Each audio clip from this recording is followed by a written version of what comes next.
But if you want to up your game, if you want to start dealing with the customers that actually enjoy what you provide, that value what you provide, that don't complain all the time. All right, so in this video, I'm going to talk about the 5 ways that you're stealing from your customers. And then at the end of the video, I'm going to show you the number 1 way how to stop stealing from your customers. As a business, our main job is to provide value to customers in exchange for money. Okay, simple enough. So I own a fence company, so I provide fences, and in return, they give me money, right? Simple enough. If you're not providing everything that you could, well, you're technically kind of shortchanging your customer, right? So number 1, timely communication. So how many times have you tried to get work done around your house and you call a company and it takes them forever to respond, or they never respond, and then you have to call multiple times for them to answer the phone or at least call you back, right? That's a form of stealing because you're basically wasting my time. You're stealing my time, right? Number 2, efficient installations. Okay, so when I first started out, I didn't have the proper, equipment and people and knowledge and everything else. So like if I went to go install a fence, back then it would take me like 3 or 4 days, whereas now it takes like half a day. Why is that? Because I have better employees and processes and equipment and all that kind of good stuff. So again, you're stealing from your customer when you do this.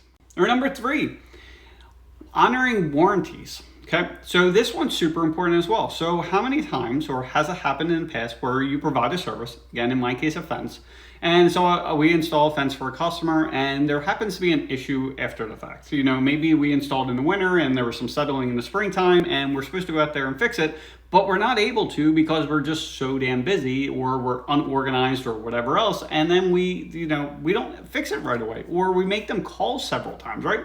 That's another way that you're stealing from your customers because they paid for a service and it was supposed to be done correctly, and then there was an issue, but you didn't fix it on time because you're just too busy, you don't have enough staff, or whatever it may be. So again, you're taking value away from the customer. In effect, you're stealing from them.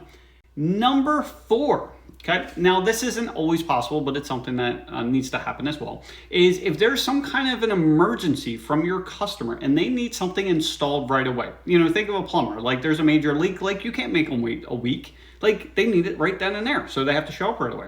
Well, think about your customers, like again, as a fence company, we just had this happen where the customer's dog was getting out, and they got a ballpark price from us, but they were kind of holding off. But then, like literally 2 days later, the dog gets out and bites another dog, and now that dog's in surgery, right? Well, what are we doing about it? Well, we made all the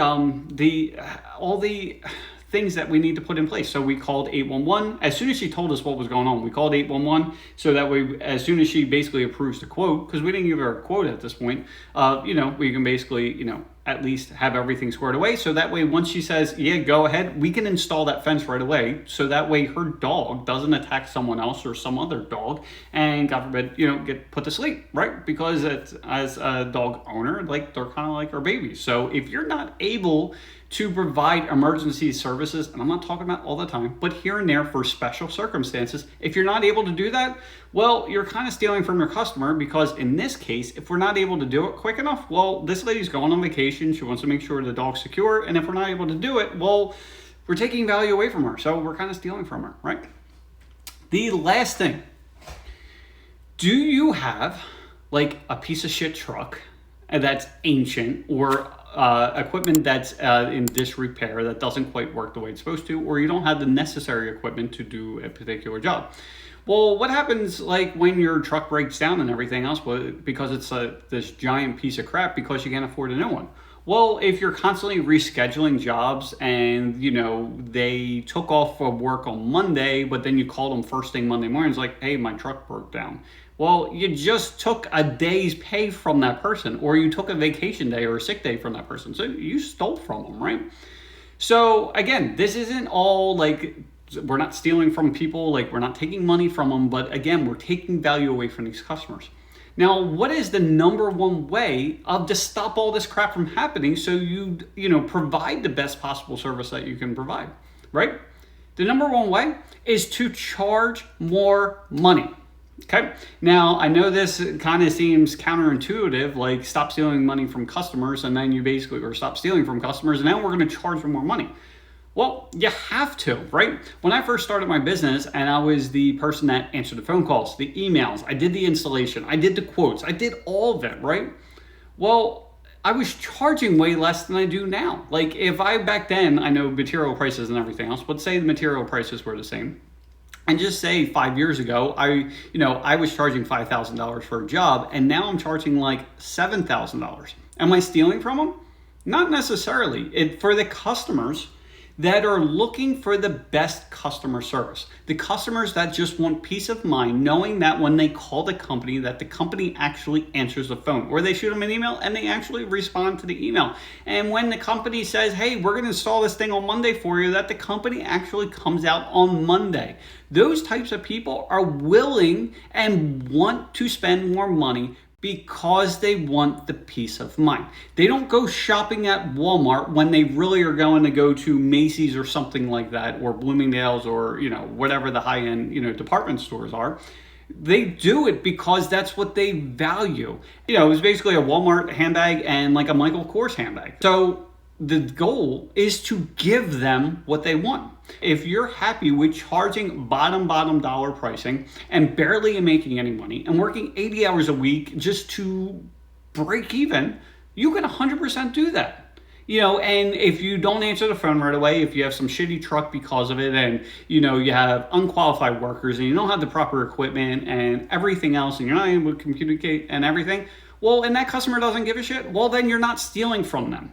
But if you want to up your game, if you want to start dealing with the customers that actually enjoy what you provide, that value what you provide, that don't complain all the time, well, then you need to charge more so that way you can invest that money back into your company to get the employees that you need. So that way you're not this one-man band. So that way you have someone in the office, or 2 people in the office, or maybe 3 people, or whatever it happens to be.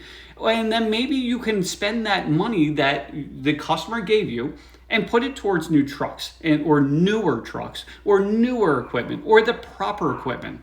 So again, this isn't the typical taking the money, stealing it from their pockets. This is going after the customers that you want to go after and giving them the service that they want in return. And by charging less, you can't give them the good communication. Well, up to a certain extent. Maybe you're only providing 10 jobs a month, and you really want to provide 20, right?